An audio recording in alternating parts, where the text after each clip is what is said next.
자, 우리가 지난주에 성령 강림주의를 지키시면서 성령님을 우리에게 좋은 곳으로 주시는 그런 하나님의 뜻을 우리가 깨달았습니다.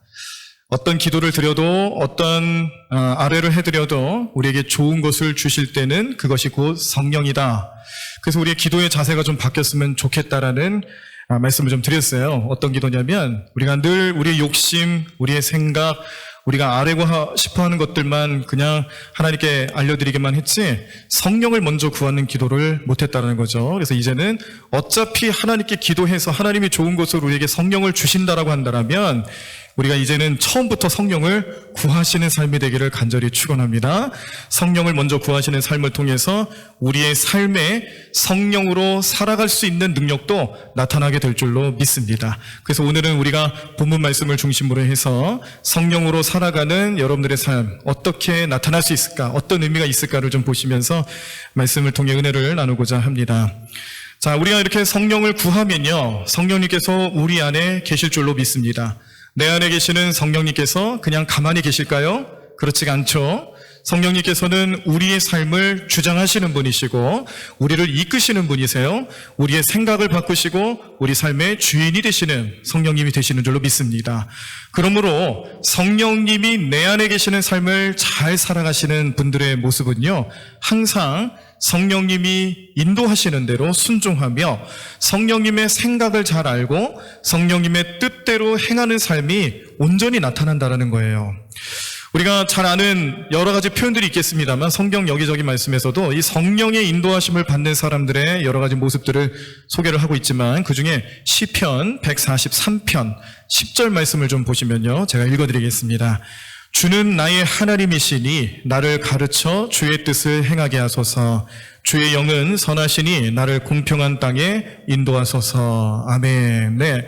자, 이 말씀 보시면요, 나를 가르치시고 주의 뜻을 행하게 하시는 분, 나를 공평한 땅에 인도하시는 그분이 누구냐? 바로 하나님의 영이라는 겁니다.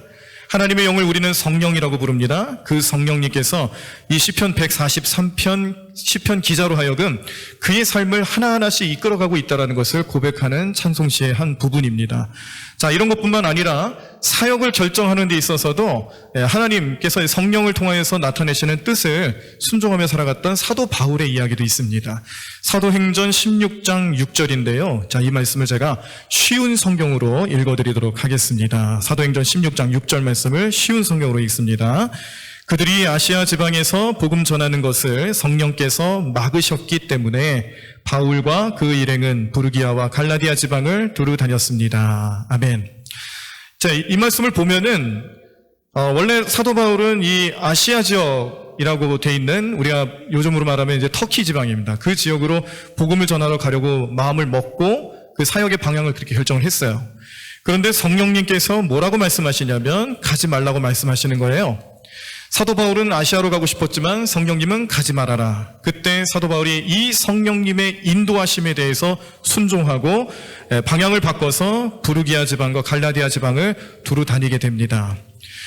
이 사도 바울이 경험했던 이 모습을 보면 성령으로 충만한 삶을 살아가는 사람들은 그의 삶의 구체적인 방향을 지시하시는 하나님의 음성을 듣고 그 음성에 순종하고 그렇게 행동하는 사람이라는 것을 깨닫게 됩니다.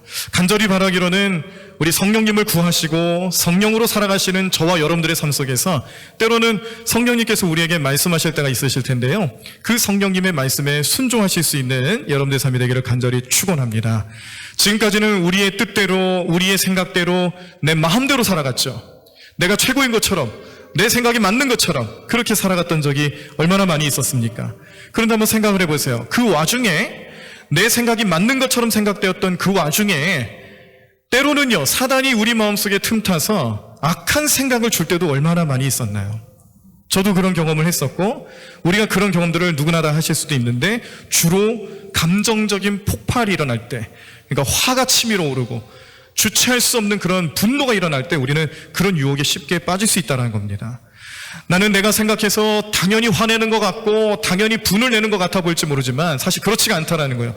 나는 그 분노를 잠재울 수 있는 그런 생각과 그런 마음을 먹고 있으면서도 어느 틈에 나를 찾아와서 나를 분노하게 만드는, 그래도 괜찮다라고 얘기해주는 악한 영들의 속삭임에, 그런 마음에 우리의 생각이 빼앗긴 적이 얼마나 많이 있었습니까? 그런데 이제 성령으로 충만한 삶을 살아가시면 그 모든 삶이 변하게 된다는 거죠. 성령님께서 알려주십니다. 지금 이 상황, 이 모든 현실에서 어떠한 선택을 하는 것이 옳은 방법일까? 어떤 것이 하나님의 뜻일까?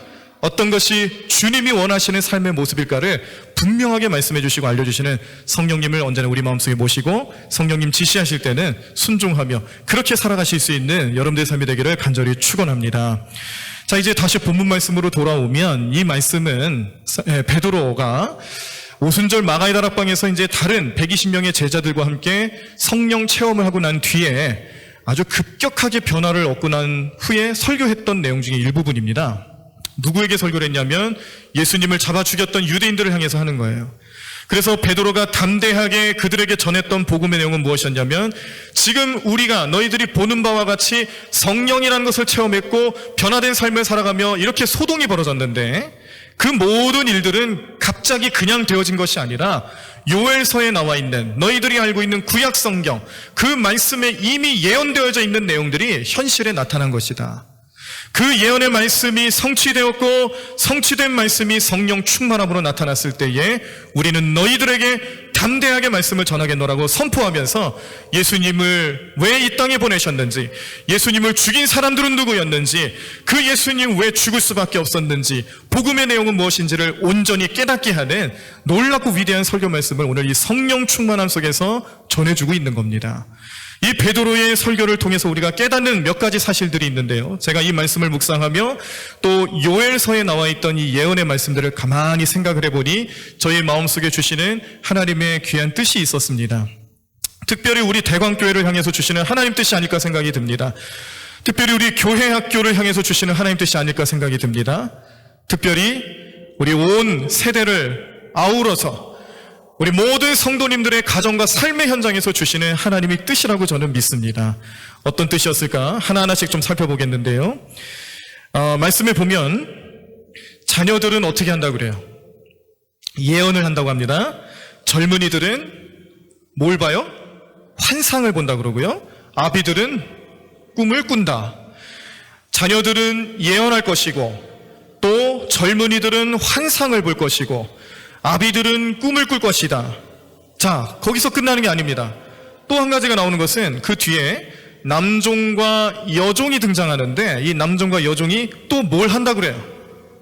예언을 한다고 나오죠. 이게 요엘서에 나와 있는 예언된 말씀이 오늘 이 베드로가 인용하면서 성령 충만할 때, 성령님이 임하셨을 때에 이처럼 자녀들은 예언할 것이고, 젊은이들은 환상을 볼 것이고, 아비들은 꿈을 꾸게 될 것이다. 그리고 남종과 여종의 삶에 역시 예언하는 삶이 나타나게 될 것인데, 자 보십시오. 예언하고 환상하고 꿈을 꾼다. 예언하고 환상하고 꿈을 꾼다. 이것은 현실에서 일어나지 않는 일들을 얘기하는 겁니다. 예언은 아직 이루어지지 않는 일들을 미리 말해주는 거죠. 환상은 뭡니까? 현실적이지가 않은 거예요. 내가 눈으로 확인할 수는 없지만, 그러나 특별한 은혜를 경험하는 많은 사람들이 환상을 경험하게 되는데, 그 환상을 통해서 깨닫는 것은 하나님께서 이 땅을 어떻게 이끌어 가실지에 대한 그런 내용들을 미리 짚어볼 수가 있는 거예요. 마지막으로 아비들은 꿈을 꾼다. 이 아비라고 표현되어 있습니다만 이제 모든 기성세대들을 뜻하는 겁니다. 꿈을 꾼다. 꿈이라는 것도 현실은 아닙니다. 그리고 앞으로 소망하고 계획에 두고 있는 비전과 같은 그런 것들인데, 예언하며 환상하며 꿈을 꾼다는 것은 지금 이 시대 혹은 과거가 아니라 미래라는 거예요. 미래에 나타날 일들을 이 성령 충만함 속에서 보여주시는 하나님의 은혜인데, 그러므로 우리가 성령 충만한 삶을 살아가면, 자 모든 세대들을 아우러서, 자 어린 세대나 자녀들이나 또 젊은이들이나 아비들, 모든 세대들이에요. 그 모든 세대들뿐만 아니라 남종과 여종, 남자와 여자를 구별하지 않는, 성별을 구별하지 않는 모든 사람들에게 예언하는 일이 나타나게 될 것이고요, 환상을 보게 할 것이고요, 꿈을 가지며 미래 지향적인 소망을 가지고 살아가게 하는 신앙으로 우리를 바꿔주신다는 겁니다. 성령 충만하면 그런 능력이 있는 거예요. 과거에 연연하지 않게 만드는 겁니다. 우리가 지난날 지었던 죄의 모습들이 있어요. 우리 부족함이 있어요. 그런데 예수님 분명히 저 십자가에서 그 모든 죄를 다 사해 주시지 않았습니까? 주님께서는 분명히 용서해 주셨는데 우리가 그 믿음을 가지고 있다가도 어느 순간 사단 마귀는 내 마음속에서 우리의 옛날 모습을 자꾸 생각나게 하죠. 너는 아직도 죄인이야. 너는 아직도 부족한 사람이야. 우리로 하여금 죄에 머물게 하는, 과거에 머물게 하는 그런 사람이 아니라 미래를 보게 한다는 겁니다. 또 현실에 머무르는 삶을 살아가게 하는 게 아니에요. 예수님께서 베드로, 요한, 야고보를 데리고 이 산에 올라가셔서 기도를 하신 적이 있습니다. 기도를 하시면서 변화를 경험하게 되는데요. 그래서 우리가 그 산 이름을 뭐라고 불러요? 변화산이라고 부르죠. 실제로 변화산의 이름은 없어요. 그냥 산이에요. 근데 예수님이 그 자리에서 변화를 입으셨기 때문에, 그리고 그 자리에 모세와 엘리야가 나타나면서 이 제자들이 봤을 때 정말 세상에서는 누릴 수 없는 신비로운 일들이 그 산에서 펼쳐지는 걸 경험했거든요. 그 놀라운 경험을 하고 나니까 우리는 그걸 기억하고 산 이름까지도 변화산이라고 정해줬는데 원래는 이제 그런 이름이 아니죠. 그러나 어떤 사건이 있었는지를 잘 기억할 수 있는 산이죠. 그곳에서 예수님이 모세와 엘리야를 만나 이야기를 나누면서, 그 이야기의 핵심은 다른 건 아닙니다. 십자가 사건입니다. 이 세상을 구원하실 메시아로 오신 예수님에 대한 얘기들이었습니다. 그 이야기를 나누면서 얼굴이 하얗게 광채가 나타나며 변화를 겪게 되시는데, 그 모습을 봤던 제자들이 뭐라고 얘기하냐면, 주님, 여기가 좋사오니 여기다가 초막 셋을 지어서 우리 영원히 삽시다 라고 얘기를 해요. 제자들이 생각하는 영원히 삽시다라는 그 모습, 그 생각 속에는 사단의 생각이 있습니다. 왜일까요? 분명히 예수님께서는 엘리야와 모세와 함께 대화를 나누시면서 십자가 희생에 대한 얘기를 나누셨어요. 영원한 구세주가 되시기 위한 예수님의 사역에 대해서 이야기를 나누는데 제자들은 뭐라 그래요? 내려가면 안 된다라는 거예요. 십자가 지지 말라는 거죠. 그곳에서 영원히 함께 살자는 거죠. 여기 신비한 일을 체험했으니 이 신비한 체험을 영원히 누립시다라고 얘기하면서 예수님의 사명에 대한 부분들을 까먹고 있었던 겁니다. 예수님께서는 그 말에 따르지 않죠. 내려오셨습니다. 십자가를 지셨습니다. 우리가 이 이야기를 보면서 느낄 수 있고 생각할 수 있는 것은 우리의 삶이 때로는 어떤 경우에 있어서는 신비롭고 참 은혜가 넘치는 체험들을 할 때가 있습니다. 그런데 그 체험에만 머물러 있으면 안 된다라는 거예요. 체험이라는 것은 우리의 신앙을 확신을 갖게 하는 도구일 뿐이지 목적이 될 수가 없다는 사실을 꼭 기억하시길 바랍니다. 그러므로 우리는 그런 신비로운 체험 속에서 무엇을 생각해야 되냐면, 하나님이 나에게 무언가를 뜻하는 게 있구나. 내가 이런 체험을 가지고 이런 삶을 살아가게끔 하시는 분명한 이유가 뭘까? 그 이유에 대해서 생각하고 깨달으실 때에 다른 것 아닙니다. 영원권하시라는 거예요. 내가 믿는 그 하나님, 내가 만난 그 예수님, 성령 충만함 속에서 살아가신 여러분들 삶 속에 체험이라는 것은 내가 만난 하나님을 믿지 않는 영혼들에게 알려주는 삶이에요. 영혼권 하라는 거죠. 여러분들이 왜 속회로 모이십니까? 왜 선교회 모임을 가지고 계십니까? 왜 우리는 교회학교 자녀들을 이렇게 교회학교 예배에 보내서 훈련을 받게 하죠? 다른 이유가 없습니다. 다 영혼권과 관련된 일들이에요. 속회를 모여도 전도 대상자를 삼고 영혼 구원을 해야 되는 것이고요. 선교회 모임을 하면서 그냥 우리들끼리 시간 갖고 바자회하고 그런 게 아니고요. 그것을 통해서 믿지 않는 영혼들을 찾아갈 수 있고 그런 길을 열어줄 수 있고 교회의 문을 열게 하며 교회에 올 수 있게 하고 예수님의 복음, 그 복음의 삶을 우리의 삶을 통해서 나타내는 장이 되는 것이 선교회라는 것입니다. 교회 학교는 무엇입니까? 그냥 단순히 여러분들이 2부 예배 오실 때, 3부 예배 오실 때에 우리 아이들 맡길 데 없나? 맡기는 자리인가요? 아니잖아요. 교회 학교는 무엇입니까? 우리 자녀들이 성경적인 가치관을 가지고 예수님 믿는 믿음을 가지고 어떤 삶을 살아가는 거예요? 너희들은 미래의 소망이다. 너희들은 우리 앞으로 살아가는 삶에 앞으로 우리 주님께서 너희들에게 베풀어 줄 놀라운 은혜와 축복을 가지고 세상을 변화시키며 살아가게 될 주님의 일꾼들이다. 소망 주는 거잖아요. 그들에게 미래를 주는 거잖아요. 우리 자녀들에게 미래에 어떤 삶을 살아가게 될지를 알려주고 제공해 주는 게 교회학교 아니겠습니까? 그래서 우리 교회는요, 우리의 신앙은 지금 머물러 있으면 안 된다는 거예요. 과거에 연연하면 안 됩니다. 지금에 만족하면 안 됩니다. 미래 지향적이 되셔야 합니다. 미래를 보고 비전을 품고 앞으로 우리 대강교회, 앞으로 우리 속회, 우리 선교회, 우리 교회학교는 어떻게 변할까? 상상하십시오. 생각하십시오. 또 그 소망을 품고 기도하시면서 성령 충만함으로 살아가실 때 여러분들의 삶 속에서도 예언하게 하실 것이고 환상을 보게 하실 것이고 꿈을 갖게 하시는 미래지향적인 신앙으로 우리 주님께서는 하나하나씩 바꿔주실 줄로 믿습니다. 그 믿음을 소유하시길 간절히 축원합니다. 그 믿음으로 나아가시는 여러분들의 삶이 되기를 간절히 축원합니다. 그럴 때 우리의 삶에 나타나는 성령님의 놀라운 역사는요, 우리의 삶의 열매로 나타납니다. 제일 큰 열매는 변합니다. 내 삶이 변해요. 약했던 믿음이 강한 믿음으로 변해요. 확신이 없었던 사람이 확신을 가지고 살아요. 교회는 다니긴 다니는데 내가 교회를 왜 다니는지 이유조차 몰랐던 사람들이 분명한 삶의 목적을 안고 살아가게 됩니다. 왜일까요?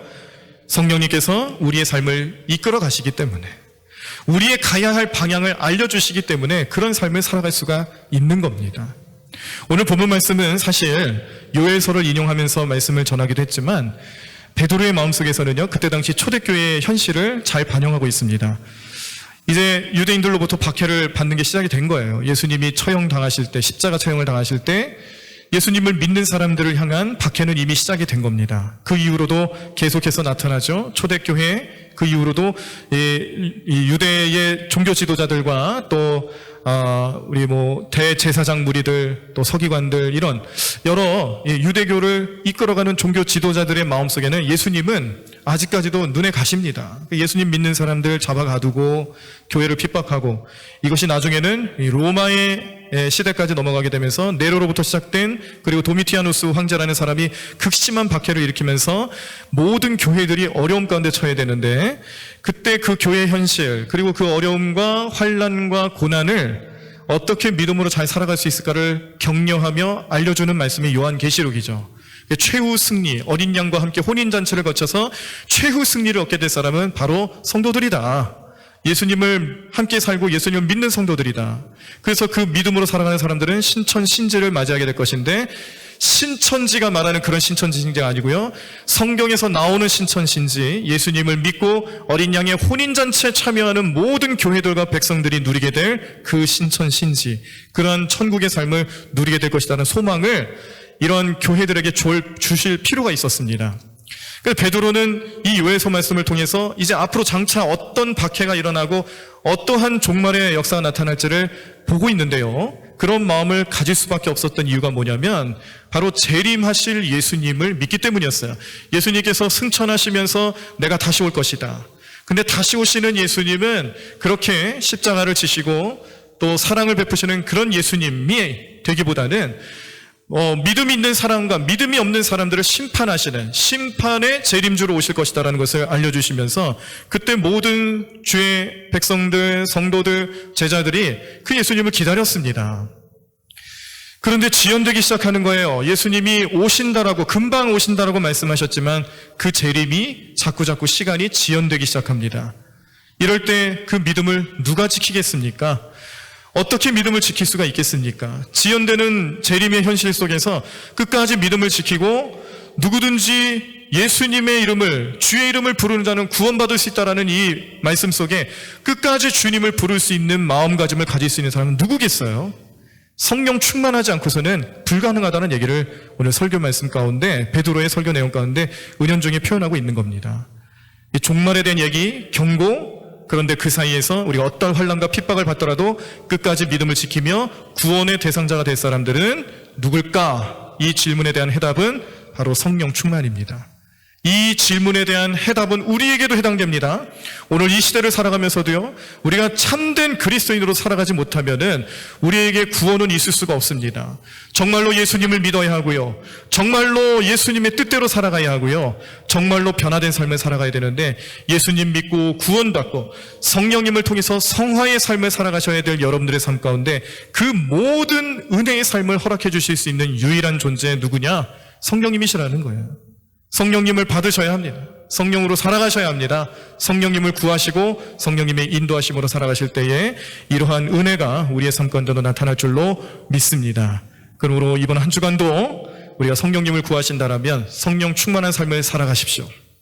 성령 충만한 삶 속에서 성령님이 여러분들의 말씀하시는 대로 그 내용대로 행하시고 그 뜻대로 실천하시고 순종하시며 성령님 이끄신 대로 살아가실 수 있는 저와 여러분들의 삶이 되기를 간절히 축원합니다. 제가 저희 아버님 얘기를 잠깐 해드리고 마치려고 합니다. 저는요, 저희 아버님 얘기를 전에 또 우리 금요연합석회 때 잠깐 해드렸지만 또 다른 얘기를 좀 해드리면 원래 이제 강남에서 부동산 사업을 하셨기 때문에 돈이 많으셨어요.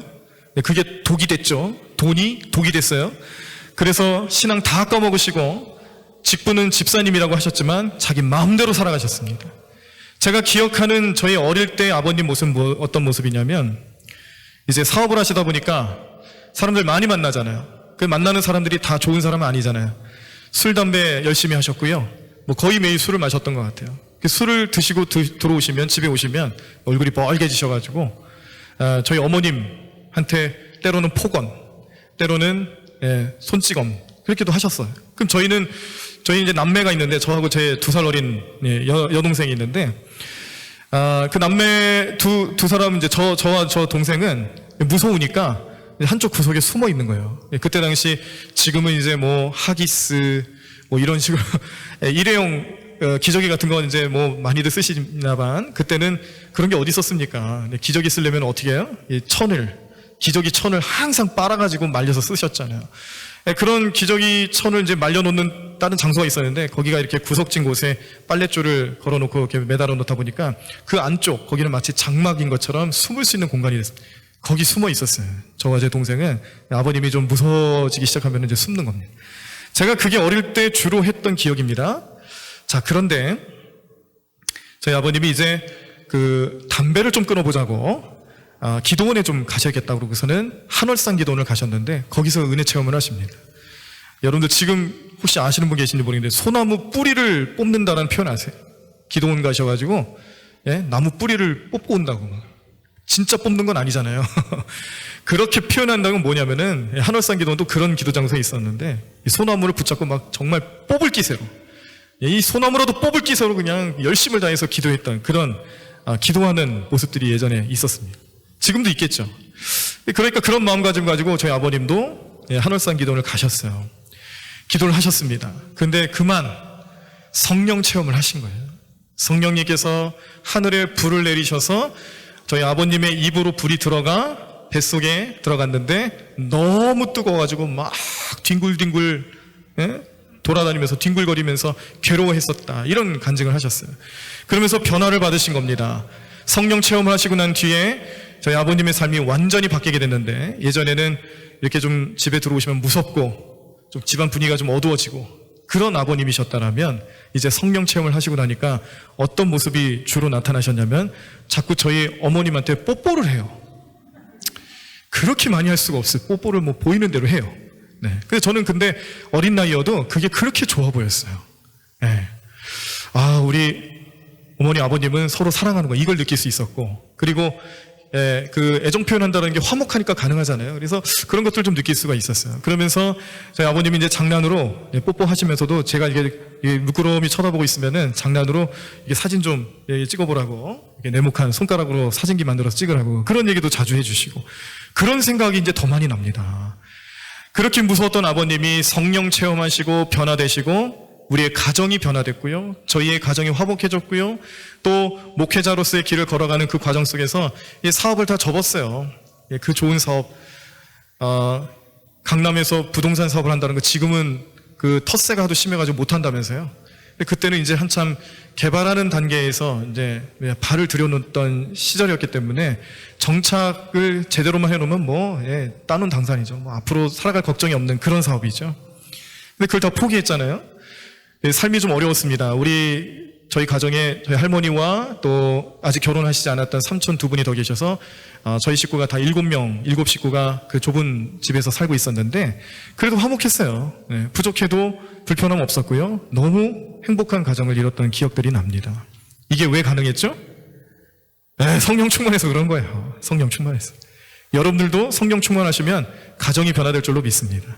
자녀들이 우리 부모님을 보면서 존경심을 가지고 평화로운 마음을 가지고 우리 부모님을 향해서 사랑을 느끼게 될 줄로 믿습니다. 우리 성령 충만한 삶을 살아가시는 여러분들 삶 속에서 우리 성령님께서는 이처럼 변화를 주실 것이며 우리의 삶에 과거와 지금 현실에 안주하는 것이 아니라 앞으로 더 좋아질 거야, 더 건강해질 거야. 더 나아질 거야. 미래지향적인, 미래에 더 많은 소망과 축복을 가지며 살아갈 수 있도록 도우시는 하나님의 놀라운 역사가 우리 모든 성도님들 가정 가운데 나타나게 될 줄로 믿습니다. 한 주간 성령 충만한 삶을 살아가시기를 간절히 축원합니다. 성령님과 함께 승리하시며 우리 모든 능력을 체험하실 수 있는 저와 여러분들의 삶이 되기를 간절히 축원합니다.